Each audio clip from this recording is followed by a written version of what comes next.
بسم اللہ الرحمن الرحیم. عزیز طلباء و طالبات السلام علیکم.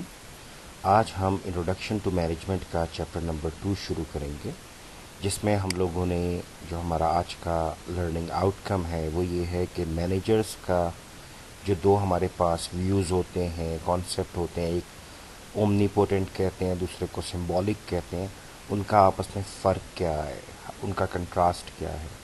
پھر ہم یہ ڈسکرائب کریں گے کہ کون کون سے کانسٹرینٹس یا چیلنجز آتے ہیں جو مینیجرز کو اپنی آرگنائزیشن کی ایکسٹرنل انوائرمنٹ سے فیس کرنے پڑتے ہیں.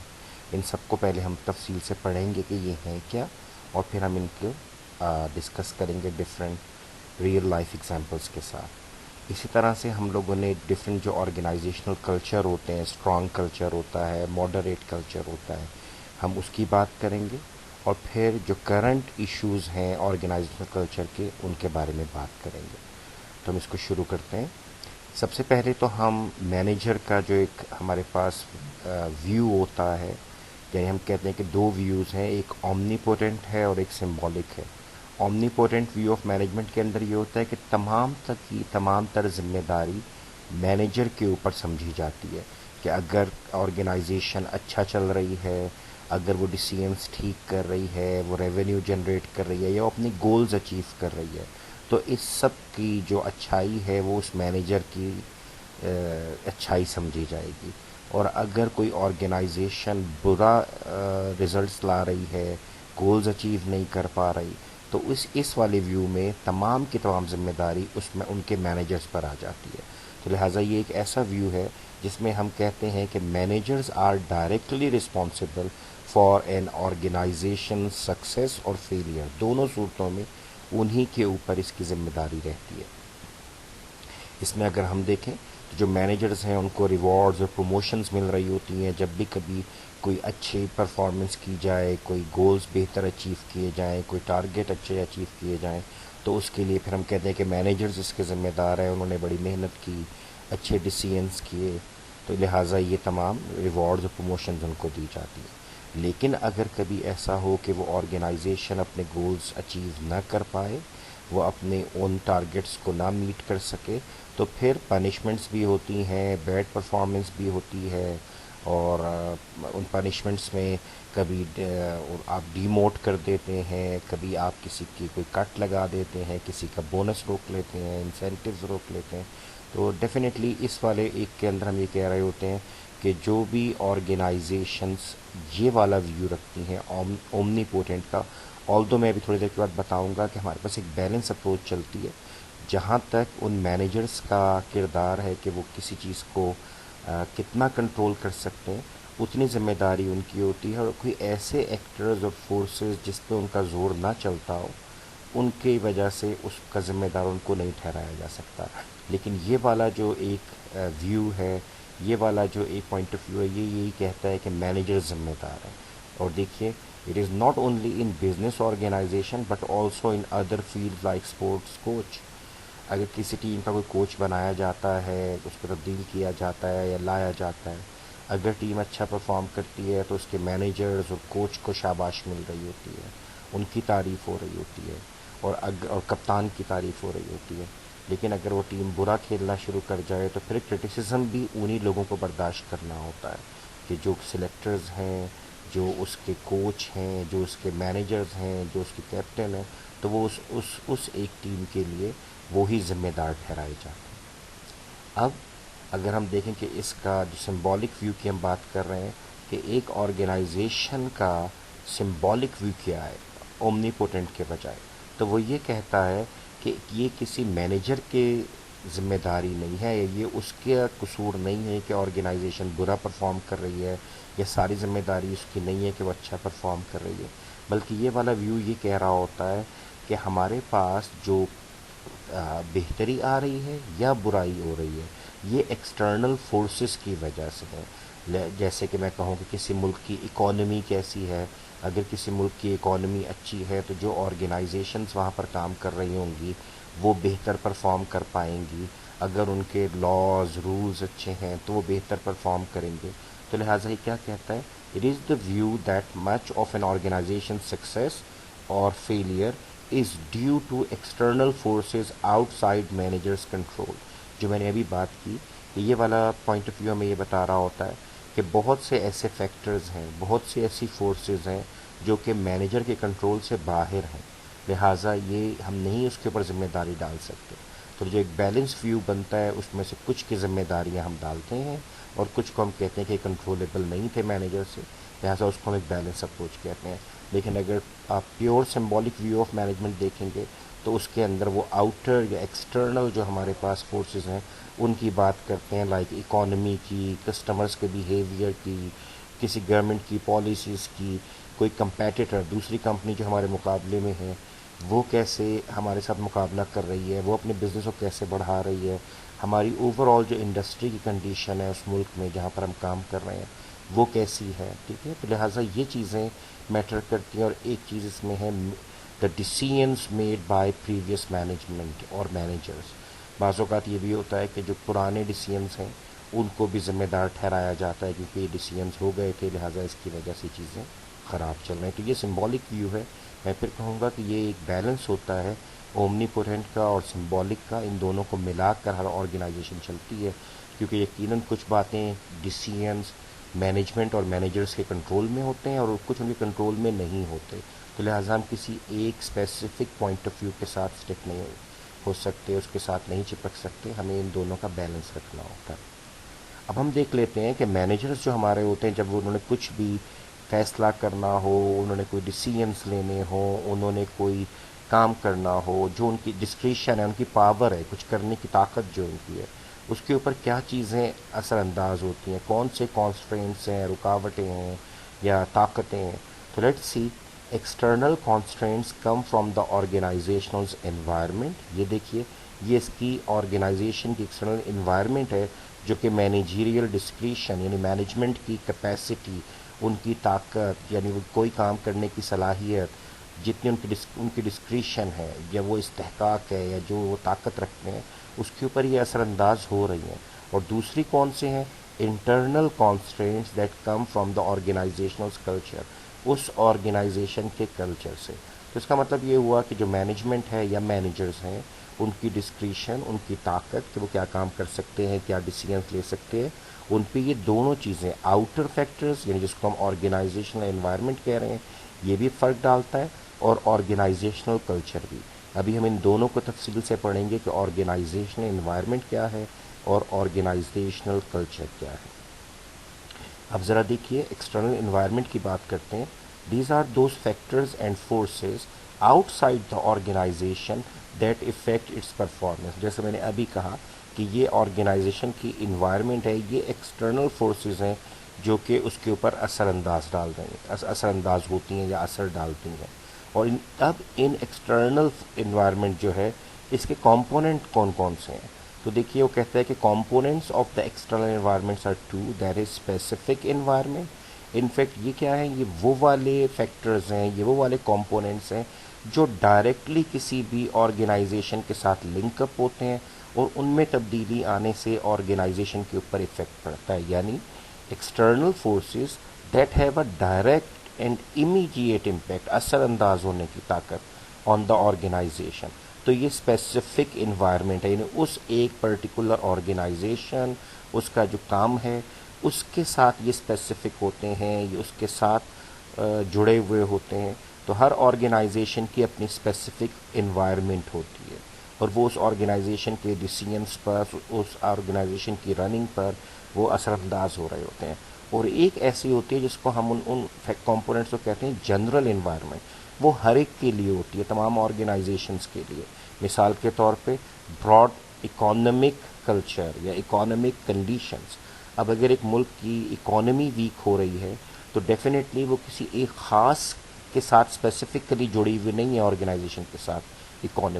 اکانومی تمام آرگنائزیشنز کے ساتھ جڑی ہوئی ہے. تو اگر کسی ملک کی اکانومی ویک ہونی شروع ہوتی ہے تو اس کی آرگنائزیشنز بینکرپٹ ہونا شروع ہو جاتی ہیں، یعنی وہ دیوالیہ ہو جاتی ہیں، وہ مرجرز پر چلی جاتی ہیں، وہ کسی اور کے ہاتھ بک جاتی ہیں. تو ابھی اس بک میں جب آپ اس کو پڑھیں گے ان تمام ٹاپکس کو، ان کانسیپٹس کو لے کے جب آپ اپلائی کریں گے اور میں آپ کو وہ ہوم ورک دوں گا تو آپ کو نظر آئے گا کہ بہت بڑی بڑی آرگنائزیشن جو ہمیں صرف پچھلے 20 سے 30 سال کے اندر بہت جائنٹ نظر آتے تھے، تو جو ہی ریسیشن آیا، یعنی جب یہ اکانومی گری، تو ہزاروں لاکھوں لوگوں کو نوکریوں سے نکالا گیا، اور بڑی بڑی کمپنیاں جو تھیں وہ اپنے آپ کو بینکرپٹ انہوں نے ڈکلیئر کیا، دیوالیہ انہوں نے اپنے آپ کو قرار دیا، اور پھر بہت سی کمپنیز کو بڑی کمپنیز نے خریدا۔ لہٰذا یہ سب کچھ دیکھیے ہمارے پاس ایک اکنامیکل ایک ایسا کنڈیشن بن جاتی ہے جس میں کہ تمام کاروبار، تمام آرگنائزیشنز جنرلی اس کے ساتھ ان پہ اثر پڑنا شروع ہوتا ہے۔ سوشیو کلچرل ایک اور چیز، آپ کی سوسائٹی اور کلچر کا انداز کیسا، ان سب کو بھی ہم دیکھیں گے۔ پولیٹیکل اینڈ لیگل انوائرمنٹ کے اس ملک میں جہاں پر آپ کام کر رہے ہیں، قوانین کسی بھی آرگنائزیشن کو یا بزنس کو پھلنے پھولنے میں کتنا آسانی دیتے ہیں، اس کو بھی ہم دیکھتے ہیں۔ ڈیموگرافکس یعنی کسی ملک کی آبادی کیسی ہے، اور آبادی کا کتنا حصہ جوانوں پر ہے، کتنا بوڑھوں پر ہے، کتنا بچوں پر ہے، کتنے مرد ہیں، کتنے عورتیں، یعنی یہ پورا ایک فیلڈ ہے۔ اور جو آرگنائزیشن جس بزنس میں ڈیل کر رہی ہوتی ہے وہ اپنے کسٹمرز کو اسی کے مطابق کیٹیگرائز کر لیتی ہے، تو لہٰذا وہ ان کے مطابق اپنے بزنس کو آگے بڑھاتی ہے۔ ٹیکنالوجیکل کنڈیشنز، اب ایک اور مزیدار بات کہ کون سے بزنس ایسے ہیں جن میں بار بار نئی ٹیکنالوجی، بعض چیزیں ہیں جس کے اندر ہمیں نظر آتا ہے کہ ان کی ٹیکنالوجی بہت جلدی چینج نہیں ہوتی، لیکن اگر ہم اپنی کمپیوٹر کی انوائرمنٹ میں ہی دیکھیں، کمیونیکیشن کی انوائرمنٹ میں ہی دیکھیں، تو ہمیں پتہ چل رہا ہوتا ہے کہ ہر چند دنوں کے بعد ٹیکنالوجی چینج ہو رہی ہے، یعنی ہمیں نظر آتا ہے کہ ٹیکنالوجی کو بڑھ کر اس کو تبدیل کرنا ہوتا ہے، اس کو استعمال کرنا ہوتا ہے، تبھی آپ آگے رہ سکتے ہیں باقی آرگنائزیشنس میں ان کے مقابلے میں۔ اور اس کے علاوہ جو ایک اور جنیرک یا جنرل انوائرمنٹ کا ایک فیکٹر آتا ہے، کمپوننٹ آتا ہے، دیٹ از گلوبل کنڈیشنز۔ یہ کیا ہے کہ پورے گلوب، پوری دنیا، اس کی اتفاق سے جو بھی ہمارے پاس ایک بری مثال ہے لیکن وہ موجود ہے، وہ کووڈ کی ہے۔ تو آپ دیکھیے کہ کتنی ہی آرگنائزیشنز کا کام کرنے کا انداز بدلا، ان کے بزنس کم ہوئے، بہت ساری شاید فارماسیوٹیکلس کو، اگر آپ دوائیوں کو جو کہیں تو ہاں ان میں کہیں پہ ہمیں نظر آیا کہ ایک بوم آیا، لیکن اگر آپ ویسے دیکھیں تو ہمارے پاس ایک ایسی انوائرمنٹ بن چکی ہے اراؤنڈ دا گلوب، یہ کسی ایک ملک کے لیے اب نہیں ہے، یہ پوری دنیا کے لیے ایسا بن گیا ہے کہ جہاں پہ آرگنائزیشنز کا سروائیول بھی مشکل ہو رہا ہے، یعنی اب ان کا زندہ رہنا بھی مشکل ہے۔ وہ وہ اپنے ملازموں کو نکال رہے ہیں، ملازمین کم کر رہے ہیں، جابز کم کر رہے ہیں، ورک فرام ہوم شروع کیا گیا ہے، تو لہٰذا بہت سی تبدیلیاں بھی ہم انہی کے انڈر آگے جا کے پڑھ کر دیکھیں گے۔ اب آپ دیکھیے ہمیں ایک ڈائیگرام نظر آ رہی ہے، کمپوننٹس آف ایکسٹرنل انوائرمنٹ۔ ابھی ہم ان پہ بات کر چکے ہیں تھوڑی سی، لیکن ابھی ہم سے مزید کریں گے۔ ہم نے بھی اکنامکس کی بات کی، گلوبل فیکٹرز کی بات کی ہے، کمپوننٹس کی، پولیٹیکل اور لیگل کمپوننٹس کی بات کی، سوشیو کلچرل کی، ٹیکنالوجیکل کی، ڈیموگرافکس کی۔ یہ تمام وہ کمپوننٹس ہیں جو کسی آرگنائزیشن کو کنٹرول کر رہے ہوتے ہیں، اس کے کام کے انداز کو رکاوٹ ڈال رہے ہوتے ہیں، کانسٹرینٹس ڈال رہے ہوتے ہیں۔ اگر ان میں سے بہت سی چیزیں جن کو اگر ہم کہیں گے اکانومی اچھی ہے، اگر اس کے لاز اچھے ہیں، اگر اس کا کلچر اسٹرانگ ہے، ٹیکنالوجی بہترین اویلیبل ہے، تو وہ آرگنائزیشن شاندار رن کرنا شروع کر دے گی۔ اور اگر یہی کمپوننٹس ویک ہونے شروع ہو جائیں، کمزور ہونے شروع ہو جائیں، خراب ہونے شروع ہو جائیں، تو وہ آرگنائزیشن بہتر کام نہیں کر سکے گی، اور یہ کانسٹرینٹس جو ہیں اس کو کام کرنے سے روکیں گے۔ اب ہم ان کو دیکھنا شروع کرتے ہیں۔ جیسے میں نے پہلے بات کی، جنرل سی بات تھی، اب ذرا اسپیسیفک ہو کر دیکھ لیجئے۔ دا اکانومک کمپوننٹ انکمپیسز، یہ کیا کیا شامل کرتا ہے اپنے اندر، یا اس میں کیا کیا شامل ہوتا ہے؟ Factors such as interest rate, شرح سود جس کو ہم کہتے ہیں، inflation, changes in disposable income, stock market fluctuations and business cycle stages. اس کا مطلب ہے اکانومی سے ریلیٹڈ جتنے بھی کام ہیں، یا مکمل طور پر اکانومی ہی کہہ دیا جائے، تو یہ ایک ایسا کمپوننٹ ہے جو کہ کسی بھی آرگنائزیشن کو سب سے زیادہ ہلاتا ہے، سب سے زیادہ اس کے اوپر زور ڈالتا ہے۔ لہٰذا اسی لیے ہم بار بار کہہ رہے ہوتے ہیں کہ اکانومی کو اسٹرانگ کیا جائے، معیشت کو اسٹرانگ کیا جائے، مضبوط کیا جائے، تاکہ جو کاروبار ہیں، جو آرگنائزیشن، چھوٹا بزنس ہو، میڈیم اسکیل ہو یا لارج اسکیل ہو، ہر آرگنائزیشن تبھی فلرش کرتی ہے، تبھی ترقی کرتی ہے جب اس جگہ کی اکانومی کے جو کمپوننٹ ہیں وہ بہتر ہو جائے۔ نیکسٹ دیکھیے گا، demographic component is concern with trends in population characteristics. اب یہاں پر یہ دیکھا جاتا ہے کہ ہمارے پاس کسی بھی ملک کی، جیسے ابھی آپ بک میں جب پڑھیں گے، میں آپ کو ایک ہنٹ دے رہا ہوں تاکہ آپ جب پڑھیں تو آپ کو جلدی سمجھ میں آ جائے کہ دوسری جنگ عظیم کے بعد جو ایک جنریشن آئی اور وہ بہت مار دھاڑ کے بعد جو ایک جنریشن پیدا ہوئی، اس کو ہم بیبی بومرز کہتے ہیں۔ وہ لوگ کون ہیں؟ جو کہ 1944-46 یعنی جب جنگ عظیم دوم ختم ہوئی، اس کے بعد جب وہ لوگ پیدا ہوئے اور بچے اور ایک نئی جنریشن بڑھنی شروع ہوئی، تو پھر وہ 44 سے لے کے یا 46 سے لے کے سم ویئر 64 یا 66 تک کا یہ لوگ ٹائم پیریڈ 20 سال کا بناتے ہیں کہ وہ ایک جنریشن اس دوران میں پیدا ہوئی اور بڑی ہوئی، جوان ہوئی۔ پھر ان لوگوں نے کمانا شروع کیا، پھر اس کے بعد انہوں نے جنریشن وائی کا ایک پوری کیٹیگری بنائی، جو کہ انفیکٹ ان بیبی بومرز جو ایک بہت بڑی تعداد تھی جو پیدا ہوئی لوگوں کی، اس کے بعد والی اولاد کی ایک اور جنریشن تھی۔ پھر آئی جنریشن آئی، ہم سب بعد میں دیکھیں گے اس کو، اور آپ کو پتہ چلے گا کہ جنریشنز کی کیٹیگریز بنی ہوئی ہیں۔ اس سے اندازہ کیا ملتا ہے کہ دیکھیے شاید کسی ایک ملک میں، اب یہ لوگ اندازہ لگا رہے ہیں کہ 2030 میں 2030 میں چائنا میں جو بوڑھے لوگ ہوں گے وہ زیادہ ہو جائیں گے، یعنی جو تبدیلی آئے گی کہ جناب ہاں اب جو چھوٹے بچے ہیں وہ رہ گئے اور بوڑھے رہ گئے، مڈل ایج والے کم ہیں، جو کہ جنریشن کے بیچ میں 20 سال کا ایک ڈفرنس آتا ہے۔ تو اب وہ ایکسپیکٹ کیا جا رہا ہے کہ 2030 میں کہیں پہ چائنا جو ہوگا شاید اس کے پاس جو بڑی ایج کے لوگ ہوں گے وہ زیادہ ہوں گے۔ اسی طرح سے جو انڈیا ہے، اس کے اندر جو چھوٹے بچوں کی ایک وہ تعداد ہے وہ زیادہ ہے۔ ایشیا اور افریقہ جو ہے، یہاں پر جو ہے کم عمر والے بچوں کی تعداد زیادہ ہے۔ تو لہٰذا کیا ہے، ہر آرگنائزیشن کے اوپر جو ڈیموگرافک کمپوننٹ ہے، ان کی آبادی کا تناسب، مرد کتنے، جہاں 52% ہمارے یہاں پہ خواتین ہیں اور 48% مرد ہیں، تو لہٰذا یہ تمام چیزیں، اور پھر یہ دیکھنا کہ کتنی فیملیز ایسی ہیں جو کتنا خرچہ کر سکتی ہیں۔ میں آپ کو ایک چھوٹی سی مثال دیتا ہوں، اگر ہم ایک کار کی کمپنی کی مثال لیں تو وہ لوگ پورا ڈیموگرافک اس کا ایک ریسرچ یا سروے کرتے ہیں کہ کس ملک کے کس علاقے میں لوگ ایسے ہیں جن کی ایج گروپ ایسی ہے، جن کا اکنامک وہ یا ان کی جو ارننگ ہے وہ اتنی اسٹرانگ ہے کہ وہ قیمتی گاڑیاں، بہت مہنگی گاڑیاں افورڈ کر سکتے ہیں، اور کون سے علاقے ایسے ہیں جہاں پر کہ وہ والی کلاس نہیں رہتی، تو وہاں پر وہ والی گاڑیوں کی ضرورت نہیں ہے یا وہ اکا دکا جائیں گی۔ تو لہٰذا بڑے امپورٹنٹ ڈیسیژنز ہیں جو کہ ڈیموگرافک کے اوپر یا ڈیموگرافی کے اوپر یہ بنیاد رکھتے ہیں۔ پولیٹیکل اینڈ لیگل کمپوننٹ آتا ہے اس کے بعد۔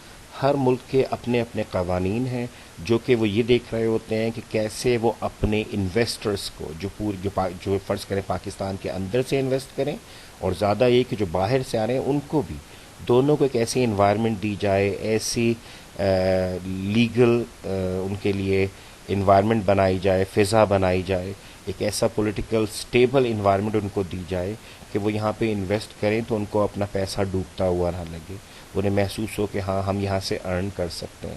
تو یہ گورنمنٹ کے پارٹ پر ہوتی ہے کہ وہ کتنا سٹیبل ماحول دیتی ہے، کتنا بہتر لیگل ان کو فیسلٹیز دیتی ہے۔ جس طرح میں ایک مثال دے سکتا ہوں کہ ہمارے یہاں پہ جو باہر سے آنے والے انویسٹرز ہیں، اگر ان کو ون ونڈو جو ایک آپریشن کی فیسلٹی ہے وہ دی جائے تو وہ لوگ خوش ہو کر انویسٹ کریں گے، کیونکہ ہمارے یہاں پہ اسکیٹرڈ چیزیں ہیں، ہمیں 12 10 8 ڈفرینٹ اداروں سے پرمیشنز اور پتہ نہیں کیا کیا کرنا ہوتا ہے، جس کی وجہ سے مشکل ہو جاتا ہے۔ تو ہر آنے والی گورنمنٹ یہ کوشش کر رہی ہوتی ہے کہ وہ ان تمام چیزوں کو، جو پرمیشنز لینی ہیں، جو این او سیز دینے ہیں، اور جو بھی کمپلیکیشنز ہیں، ان کو ون ونڈو کی طرف لے کر آئیں یا کم از کم ونڈوز کم کر دیں، تاکہ وہ لوگ آسانی کے ساتھ انویسٹ کر سکیں اور کسی اور تھرڈ ورلڈ کنٹری، کیونکہ ہوتا یہی ہے کہ ہر کمپنی جو ہے وہ تھرڈ ورلڈ کنٹری پر آتی ہے، کیونکہ یہاں پہ لیبر کی کاسٹ کم ہے، آپ کو سستی لیبر مل جاتی ہے، آپ کو جگہ سستی مل جاتی ہے، سب کچھ، تو وہ یہاں آتے ہیں۔ لیکن اگر آپ کی پولیٹیکل سٹیبلٹی نہیں ہے، اگر آپ کی لاز ایسے بنے ہوئے ہیں جو کہ مشکل میں ڈالے رکھتے ہیں، تو عموماً وہ مائیگریٹ کرتے ہیں، ہجرت کرتے ہیں، پھر وہ آپ کے لیفٹ رائٹ کے کسی اور ملک میں جانے کی کوشش کریں گے جہاں پر انہیں لیگلی کچھ آسانیاں وہ نظر آنی شروع ہوں، جہاں پہ پولیٹیکلی کوئی ان کو ایک سٹیبل انوائرمنٹ نظر آئے، وہاں چلے جاتے ہیں۔ اب ذرا ہم چلتے ہیں سوشیو کلچرل کمپوننٹ کی طرف۔ یہ کیا ہوتا ہے، کسی بھی ایک سوسائٹی کا ایک اس کا جو کلچرل جو اس کا بیک گراؤنڈ ہے اس کے اوپر ڈیپینڈ کرتا ہے۔ مثال کے طور پہ ہمارا رہنے سہنے کا طریقہ کیا ہے، کھانے پینے کی عادتیں کیا ہیں. میں آپ کو ایک مثال دیتا ہوں. آج سے 30-40 سال پہلے ہمارا اسپینڈ کرنے کا یہ والا بیہیویئر نہیں تھا جو آج ہے. مطلب میں بڑی اچھی طرح سے دیکھتا ہوں کہ فوڈ چینز ہمارے یہاں نہیں تھی. تو 30 سال پہلے شاید باہر کھانا معیوب سمجھا جاتا تھا. ہوٹلنگ جو تھا یہ کوئی اچھی عادت نہیں سمجھی جاتی تھی. لیکن اگر آج آپ دیکھیں تو ہمارا پورا ایک جو ویلیوز ہیں، جو اقدار ہیں، وہ چینج ہوئی ہیں. اور اگر اب آپ دیکھیں تو ہم بڑے خوش ہو کر ریسٹورینٹس میں، ہوٹلس میں جاتے ہیں، کھانے کھاتے ہیں. اور اس میں پھر ایک اور فیکٹر بھی ایڈ ہو گیا ہے سوشل میڈیا کا، کہ تصویریں لگانی ہیں اور وہ سب کو دکھانا ہے کہ ہم نے آج کہاں کھانا کھایا. تو ڈیفینیٹلی ہمارا یہ جو لائف سٹائل اور ٹریڈیشنز اور ٹرینڈز اور ایٹیٹیوڈز ہیں، یہ بھی ہر آرگنائزیشن کو یہ کام کرتے ہوئے اس کے لیے کانسٹرینٹس بناتے ہیں اور بعض اوقات اپرچونیٹیز دیتے ہیں. مثال کے طور پہ آج کل ہمیں ایک اور بخار ہے برانڈز کا. تو اب آپ نوٹ کیجئے کہ اب ہماری سوسائٹی میں پہلے ایسا کچھ نہیں تھا. تمام لوگ اپنے اپنے کپڑے اپنے اپنے درزی سے سلوایا کرتے تھے اور ایک پراپر طریقہ تھا. لیکن اب کیونکہ شو آف کا ایک وہ چل پڑا ہے کہ آپ کے ہاتھ میں بیگ کون سا ہے، آپ کے بازو کے اوپر گھڑی کون سی ہے، تو ڈیفینیٹلی یہ جو ہمارے کلچرل فیکٹرز ہیں یہ آرگنائزیشنز کے لیے کبھی اپرچونٹی بن جاتے ہیں، کبھی یہ ان کے لیے کوئی ایک آبسٹیکل بن جاتے ہیں. تو آج کل اگر آپ نوٹ کریں تو برانڈز کی چاندی ہے. جن جن جگہوں پر پیسہ ہے، لوگ ارن کر رہے ہیں اور اسپینڈ کر رہے ہیں. پہلے ان چیزوں میں پیسہ اتنا اسپینڈ نہیں کیا جاتا تھا، نہ اتنی ارننگ ہوتی تھی. لیکن اب ہم دیکھ رہے ہیں کہ برانڈز ہیں، ہر سال آپ کے پاس گاڑیوں کے برانڈز بدل رہے ہوتے ہیں، گاڑیوں کے ماڈلز بدل رہے ہوتے ہیں، حتیٰ کہ چند مہینوں کے بعد آپ کے موبائل فونز بدلتے ہیں. تو ایک اچھی اگزامپل ہے یہ کہ آپ کا کلچر اور آپ کی سوسائٹی کیسے چل رہی ہے. تو یہ بہت بڑا ایک، اس کو ہم لوگ پیراڈائم شفٹ کہتے ہیں، کہ آج سے 30-40 سال پہلے تک یہ سب شوشا نہیں تھی، باہر کھانا معیوب تھا، کپڑے اس طرح سے کوئی برانڈز نہیں تھے، گاڑیوں کے اس طرح کے ماڈلز ایک شاید سوزوکی اور ٹویوٹا ہوتے تھے، اور تو تیسری گاڑی ہم لوگ اس وقت فورڈ شورڈ شاید پرانی ہوتی تھی، ہم نے سنی بھی نہیں تھی. تو یہ بھی ایک اچھا آپ کے پاس اگزامپل ہے، اس کو آپ دیکھ سکتے ہیں بک کے ساتھ ملا کے. اب نیکسٹ دیکھیے ٹیکنالوجیکل کمپوننٹ. اب یہ یاد رکھیے کہ جو بھی آرگنائزیشن ہے، اب ڈپینڈ کرتا ہے کہ کوئی آرگنائزیشن سائنٹیفک انوائرمنٹ میں کام کر رہی ہے، ٹیکنالوجیکل انوائرمنٹ میں کام کر رہی ہے، کوئی مل ہے، کوئی فیکٹری ہے، اور اس کے پاس اگر ٹیکنالوجی نئی نئی آتی ہے، جیسے میں نے ابھی کمپیوٹر کی مثال دی، میں نے آپ کو آج کل کے انوائرمنٹ کی مثال دی. تو اب ٹیکنالوجی بہت تیزی سے بدل رہی ہے. پچھلے 40 سال میں ہم یہ کہتے ہیں کہ یہ ایک ایسا بوم ہے جو کہ شاید سینکڑوں سال میں جو ترقی نہیں ہوئی ہے وہ تقریباً 40 سے 50 سال میں نے 70 سے لے کر اب تک وہ تمام ہو کر ہم دیکھ چکے ہیں. تو لہٰذا اگر آپ نوٹ کریں تو یہاں پر بھی یہی ہے کہ یہ بھی ایک ایکسٹرنل انوائرمنٹ ہے. نئی ٹیکنالوجی کا آنا، اس کو اڈاپٹ کرنا یا نہ کرنا، یہ سب کچھ ہمارے لیے انتہائی اہم ہے. اگر آپ نیکسٹ دیکھیں گلوبل کمپوننٹ کیا ہے. The global component encompasses those issues associated with globalization and the world economy. جیسا کہ میں نے ابھی کہا کہ اگر آپ یہ والے وہ ایشوز ہیں جو کہ پورے گلوب کے ارد گرد گھومتے ہیں، اور کیونکہ اب ہم ویسے ہی کہتے ہیں کہ کمیونیکیشن اتنی اسٹرانگ ہو گئی، ہمارا انفراسٹرکچر اتنا بہتر ہو گیا کہ اب ہمارے لیے لنک کرنا، ہمارے لیے رابطے رکھنا اتنا آسان ہے کہ اب ہم پوری دنیا کو گلوبل ولیج کہتے ہیں. تو اب اس پورے گلوب پہ کیا ہو رہا ہے، اس کی اکانومی ٹھیک ہو رہی ہے، خراب ہو رہی ہے، اس کی انڈسٹری گرو کر رہی ہے یا نہیں گرو کر رہی، یہ بھی ایک امپورٹنٹ فیکٹر ہے جو کہ پورے گلوب پہ جب وہ اثر انداز ہوتا ہے تو کسی بھی ملک کے اندر موجود کسی بھی آرگنائزیشن کے اوپر وہ اثر انداز ہو رہا ہوتا ہے. ابھی آپ کے پاس جو ریڈنگ اسائنمنٹ تھی ہم نے پچھلے ہفتے کیا تھا، تو لہٰذا اس کو دیکھ لیجئے. دا ورکنگ ورلڈ ان 2020، جو اس بک نے کچھ سال پہلے پریڈکٹ کیا کہ یہ ورلڈ بنے گا، اس کو آپ نے پڑھنا ہے.